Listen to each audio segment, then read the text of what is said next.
Hello everyone, thanks for tuning in to today's first video. We're going to look at when it's 10 to 14 days for today's first video. So day 10 will take us around the 3rd of December, and we'll be able to extend out beyond that with extended GFS and ECM ensembles very much around a couple of weeks. And have a look at CFSV2 at the end of video over the next 4 weeks, and of course that's going to take us well into the second half of December. So, busy old day at GavsWeatherVids today. So, coming up later on at 5 o'clock, we're going to have part 2 of the 12th winter update. So, that's analog space. It's going to be looking at the QBO and winters, you know, the westerly QBOs and all of that sort of thing. So, that's going to be coming up for you at 5. And then at 8 o'clock tonight, 3 hours after that, we'll have the 9th Christmas update. The 9th update for Christmas will be released around 8 p.m. This evening. So yeah, very busy day to GavsWeatherVids today. We did an amazing live stream last night. It's absolutely fantastic. I think we peaked at 219 concurrent viewers. Massive live stream. Absolutely fantastic. So you can have a listen back to that on demand, on catch up. See it on the channel, to GavsWeatherVids YouTube channel, and also on the homepage at GavsWeatherVids.com. So have a listen to that if you wasn't able to listen live. It's absolutely great.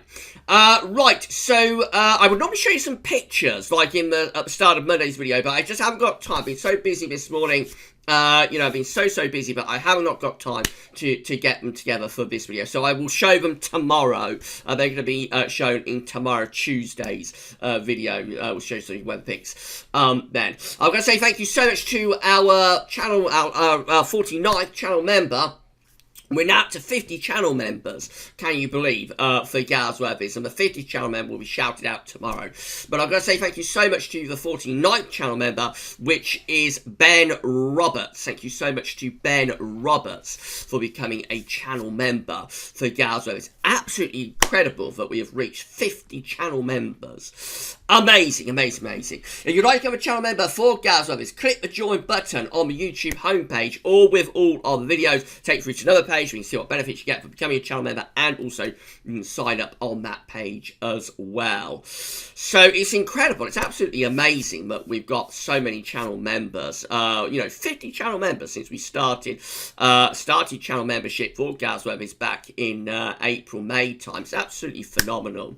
And thank you so much to each and every one of you. The subs are continuing to go up. We're sort of on the cusp at the moment between 8.18k and 8.19k. So we're hovering, you know, on that cusp. For a while last night, we did actually go up to 8,190 subscribers, but we lost a few overnight. You know, they come and go a little bit like that. So we lost around 3 or 4 overnight, and that took us back to 8.1k. But I don't think we're going to put too many more on to get back to 8.19k. And then, of course, we're on our way to 8,200 subscribers. So it'd be nice to get to 8,200 subscribers this week, wouldn't it? But yeah, so we're on our way. You know, we're trying to get to 9k subs. So if you have not yet subbed the channel, then of course you can do so. Some people I know get a little bit confused between channel membership and subscribing. So channel membership is where you pay to become a channel member and get benefits and perks. But to subscribe, you don't need to do that. Of course, you just click the join button. You click the subscribe button, I should say, and then click all notifications, and then you are subscribed to your channel. That's completely free. You know, you don't have to pay anything to become a subscriber to the channel. Just when you join to become a channel member, but you pay the fee. So yeah, please subscribe to the channel, and don't forget to tell your friends about GavsWeatherVids as well. Absolutely fantastic if you can do that. Thank you so much, everybody. Right, so and of course, big thank you to Ben, to Ben Roberts. Thank you so much, Ben, for doing that. Right, let's get on with the video then. So we're going to start off in the tropical Atlantic. We have got this yellow X just here. That is a disturbance area. It's disturbance 1 giving a 10% chance of cyclone formation in the next 2 days, and a 20% chance of cyclone formation in the next 5 days. They say a broad area of low pressure located a couple of 100 miles northeast of the southeast Bahamas is producing disorganized cloudiness and showers well to the northeast and east of its center. Strong upper level winds are expected to limit development of the system today before below merges with a cold front on Tuesday. Later in the week, this system may have another opportunity to develop subtropical characteristics as if it becomes separated from the front and meanders over central Atlantic. Just one to watch at the moment. One to watch, because we are right now very much at the end of this record-breaking hurricane and tropical storm season. So you'd expect things to be wind down. It does look as though things will wind down a little bit, but because it has such a big season, we may still get developments even into December. It's possible we might do. We'll keep a close eye on that. Section temperature is looking like this. So coming back close home, this how the CT is looking, standing at 9.6. That's an anomaly of 2.7 degrees above average. That's provisional to yesterday, 22nd of November. So that's going to come down more over the next few days. We had a frosty night last night in the CT zone. So when this updates tomorrow, there will be, it will be ticking down. And I saw that global warming on the Weather Outlook Forum, who does the CET thread on the Weather Outlook Forum, is projecting, at the moment, I think, projecting the CET to finish up around 8.8. Expecting it to finish up around 8.8 for November 2020. So still very considerably above average, but quite a bit down on where it currently is, about a degree down on where it currently is. So we shall see about that, of course. So we'll monitor that as we come towards the end of the month. These are the 500 millibar high thermal flow charts from Penn State University for the next week to 10 days. We've got the ECMWF on the top, and the GFS, which we're going to have a look at in a moment, is on the bottom. So 500 millibars is now in actually high pressure, low pressure, up in moved around by the jet stream running above. Red extrapolates high pressure, blue to low pressure. And you see it with the ECM, we've got this area of below average heights, low pressure sitting to our north and northeast and east. We've got above average heights out in the middle of the North Atlantic, and it's sending up the jet stream on a northwest-southeast alignment. So possibly going, could be going colder with that, and quite unsettled too. So there is a chance, with that there's a chance of like getting wintry conditions into the northern part of the country anyway, probably not as much down in the south. It would be interesting if we could go on any further than that, what would happen. So there's two ways that could go. Either this ridge could move southwards and you start to just pull in like a milder westerly. Or the alternative, of course, is that the ridge goes further northwards in that direction. This area of low pressure trough sinks southwards and you pull in a proper northerly then. So it's one of those that could go either way, but certainly around day 10, the ECM looks quite cold today. The GFS is a little bit flatter, so this is the GFS in the 7 to 10 day time frame, which takes into the early part of December as well, of course, with, again, below average heights to our north and northeast, above average heights in the middle of the North Atlantic. Winds are sort of coming in from a more of a westerly direction. So just not quite as chilly at day 10 with the GFS, but they're both kind of similar. They're both got a mid-Atlantic ridge and could produce something a little bit colder for a while anyway, maybe for a day or two, from the north to the northwest. These are the GFS upper air temperature and precipitation ensembles. Let's go on Oxford today. So red line is the 30-year upper air temperature average for Oxford. You can see at the moment we're around average. We're going to go mild and average in the next couple of days. It's going to become very mild actually tomorrow for England and Wales. Then after that, a gradual drop in the temperature through the rest of the week and into the weekend, we actually go a little bit cooler than average. The most slightly cooler than average conditions continue then through the first week of December. What we can see though is that there is a lot of scatter in there. So we've got several members of GFS ensembles that are significantly cooler than average, or even colder than average, you would say. We've got some of those going down to around minus 10 and 850 HPA. Conversely, though, we've got a lot of mild ensemble members up here. So, uncertainty continues really through this first week of December. I would suspect a lot of that is down to the exact placement of high pressure. The exact origins of what the high pressure is doing and where it's sitting.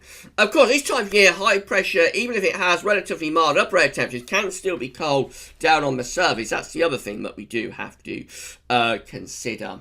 The green line, by the way, is the operational GFS run, that thick green line just there. That is a mild, very mild run today. You're going to see that in a moment. Precipitation-wise, there's going to be quite a lot of dry weather coming up over the next week. It gradually gets a little bit more unsettled through the first week of December. But for the time of year, that's still a relatively dry ensemble, really, from beginning to end, looking quite dry.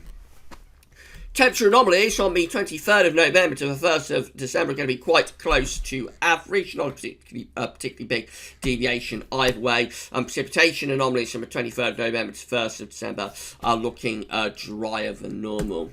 This is the latest wind flow map from earthnullschool.net showing that we've got westerlies, again, out in the Atlantic anyway. So, relatively light winds at the moment. These southwesterly winds will be picking up over the next few hours, though. And by tomorrow, we're all going to be back into that west-southwesterly flow and feeling very mild.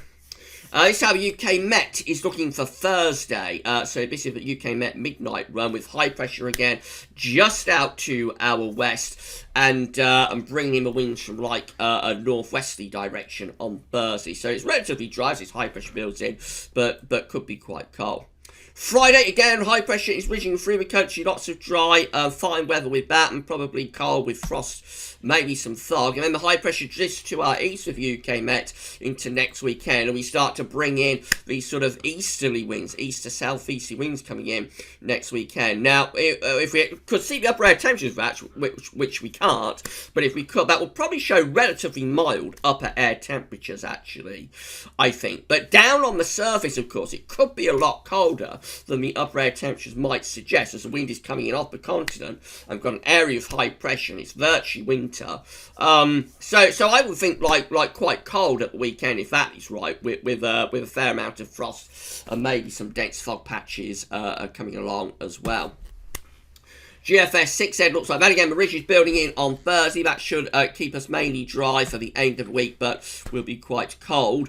Into next weekend, again, the ridge is drifting eastwards. We're pulling in wind off the continent. So I would think like there's a very good chance of having some frost, quite significant frost probably over the weekend. Into next week, keep that high pressure going. It is put under some stress by low pressure to the north. So through the open of next week, turning a little bit milder, wetter and windier for the north, but down in the south probably still mainly dry, cold and frosty as we begin December. And very little change really as we move up towards day 10. Still a lot of high pressure for England and Wales anyway. Probably keeps things relatively dry, but with a risk of overnight frost and maybe some dense fog patches. Further northwards, it looks like it's turning milder with those west-south-westerly winds on this GFS 6Z. And as we go to the extended range, actually we go into a very mild spell of weather. With west-south-westerly winds and Atlantic weather system coming in from the Atlantic. But of course, as we saw on the Ensemble, let's just go back to it as we saw on the Ensemble, that idea is actually like one of the mildest solutions within the GFS Ensembles, that operational run today. GEM looks like that. Again, a lot of dry weather. Could well be some overnight frost as we come to the end of this week into weekend. Again, high pressure dominates the weather. We're bringing in a slight easterly wind here across the south. So just anti-cyclonic, could well be some quite significant overnight frost at the weekend. And I reckon there could be some dense fog patches around as well. Into the open part of next week, again, high pressure is dominating the weather, keeping it mainly dry and cold with some dense fog patches possible. And some significant overnight frost as well. Always the greatest frost risk with that would be up in the north, in the central northern areas where we've got the lightest of winds. Down in the south, there is a little bit too much of an easterly wind, perhaps, for all that much in the way of frost. But generally, it's cold and settled. And then as we move up towards day 10, we start to see a bit of retrogression. You know, I love a little bit of retrogression. Retrogression with the high pressure pulling out into the Atlantic. So there it is over UK early next week. But by the middle of next week, this is Wednesday the 2nd through to Thursday the 3rd, the high pressure has retrogressed retrogressed into the North Atlantic, and it looks like we're going to pull the winds in from the north. So it looks like the GM is setting up a northerly by around or just after day 10. There will be a cold front through here, quite an active cold front. Behind that, the air will be very cold, and it looks like that cold front will push southwards and introduce a northerly. There's also a little area of low pressure just south of Greenland, will probably go in that direction as well. And that might be a little bit of a snowmaker. Who knows? But that's day 10. It's a long way off. And they've got the ECM looking like this. So mainly dry, but quite cold with risk of overnight frost at the end of this week and into weekend 2. The high pressure drifts to Scandinavia, and we pull in these easterly winds. They're not overly cold easterlies, but as yes, coming in off continent from the east, certainly enough to produce overnight frost, as long as it's a clear high, of course. If it's a cloudy high, then the frost risk is diminished. Into the early part of next week, so high pressure continues to dominate the weather again. A risk of frost and fog for England and Wales, maybe for Scotland, it's milder, with some outbreaks of rain. And then similar to the GM, actually, it looks like around day 9-10, it looks as though the GFS is, the ECM is also setting up like the chance of a northerly. So we've got this area of low pressure just here to the south of Iceland. It looks like that's going in that direction. And as it pushes through, you'd expect wind to turn into the north probably. And this area of low pressure up here has a lot of cold air associated with it as well. If that pushes southwards, then it could get really actually very cold and wintry. So that looks poised to pull in cold weather from the north. This is a precipitation forecast based on the ECM run from Meteo.com. So going to be a lot of dry weather for England and Wales. There will be rain at times, of course, due to the time of the year, but not overly wet. A lot of anticyclonic weather to come.